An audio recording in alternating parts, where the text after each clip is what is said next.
অনেক বেশি ট্রমাটাইজড হয়ে গিয়েছিলাম।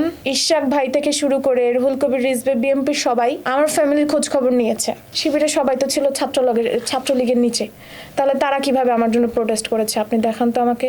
কমেন্ট বক্সগুলো অনেক সময় অনেকেই ঢুকতে পারে না। আপনি কি আপনার কমেন্ট বক্সে গিয়ে দেখেছিলেন মেসেজগুলো, কমেন্ট কি এসেছিল, বা দেখে আসলে নিজেকে ধরে রাখা যায় কিনা? শুরুতে অনেক বেশি ট্রমাটাইজড হয়ে গিয়েছিলাম। পরবর্তীতে ওই যে একটা স্ট্যাটাস দিয়েছিলাম সাংবাদিকদের বিরুদ্ধে, ওই দিন কান্নাকাটি করার পরে আমাদের যে প্রেসিডেন্ট আছে রাকিব ভাই ফার্স্টে আমাকে একটু বকা দেয়, এত এত ইয়ে হলে হবে নাকি।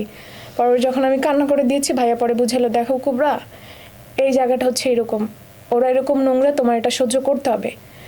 ওদের মেইন স্ট্রাকচার হচ্ছে ওরা প্রতিপক্ষ থেকে কোনো নারীকে রাইজিং স্টার হতে দিবে না। পরবর্তীতে আমার অনেক লম্বা একটা সময় লেগেছে এই কমেন্ট বক্স বা ইনবক্স থেকে ট্রমাটাইজ হওয়ার থেকে বের হয়ে। এখন আসলে আমার এসব গায়ে লাগে না। তারা তাদের মতোই যে এখনও গালি দিয়ে যাচ্ছে, যা ইচ্ছা তাই বলতেছে, এটা এখন ইসলামিক দলের নিজস্ব ব্যাপার।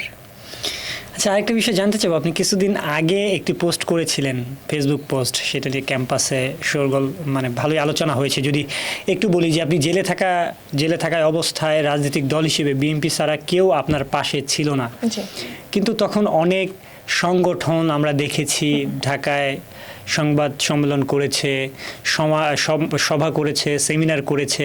তাহলে আসলে নির্দিষ্ট একটি দলকে আপনি হাইলাইট করলেন কেন, অন্যগুলোকে দূরে সরিয়ে? আমার কোটিংটা বুঝতে হবে। পুরো পোস্টটা আমি এরকমভাবে দিয়েছিলাম যে আমি কেন বিএনপির দিকে ঝুঁকেছি বা ছাত্র দলের দিকে ঢুকেছি, তার পিছনে মানবিক কারণ আছে। কারণটা কি? আমি যখন জেলে ছিলাম, আমি এটা আগেও স্বীকার করেছি যে বাংলাদেশের প্রত্যেকটা ইউনিভার্সিটি, প্রত্যেকটা কলেজ, প্রত্যেকটা রাস্তার মানুষ আমার জন্য দাঁড়িয়েছে, আমি এখনও ডিনাই করছি না।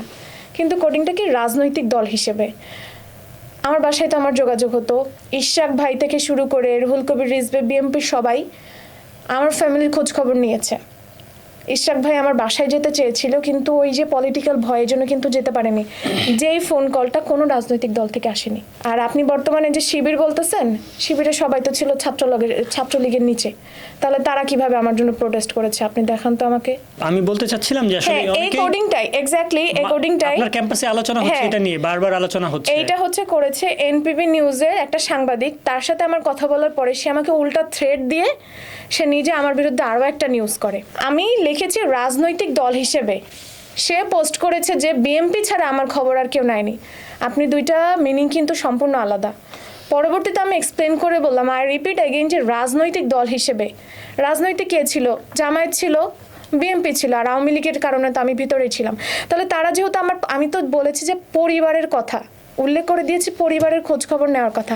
তো যেহেতু তারা নেয়নি, তাহলে কি আমি এখন বলবো যে না তারা আমার খবর নিয়েছে? নেয়নি, তাহলে তো অবশ্যই এটা আমি তো মিথ্যা বলিনি। কিন্তু এই যে সমস্যা, যে এই যে কিছু নিউজ রিপোর্টার আছে যারা কোডিং করে তাদের ভিউ বাড়ানোর জন্য, ঠিক এই ছেলেটাই পরবর্তীতে আমার কাছে মাফ চেয়েছে। এই ছেলেটাই যোগসুর সময়ও উল্টাপাল্টা একটা নিউজ করেছে যোগসুর আগে, সেখানে আমার ছবি দিয়ে আরেকজনের নিউজ দিয়ে দিয়েছে, কারণ জানে যে খাদিজাতুল কুবরা আপুর ছবি দিয়ে বা তার নাম দিয়ে একটা নিউজ করলে আমার ভিউ বেশি হবে।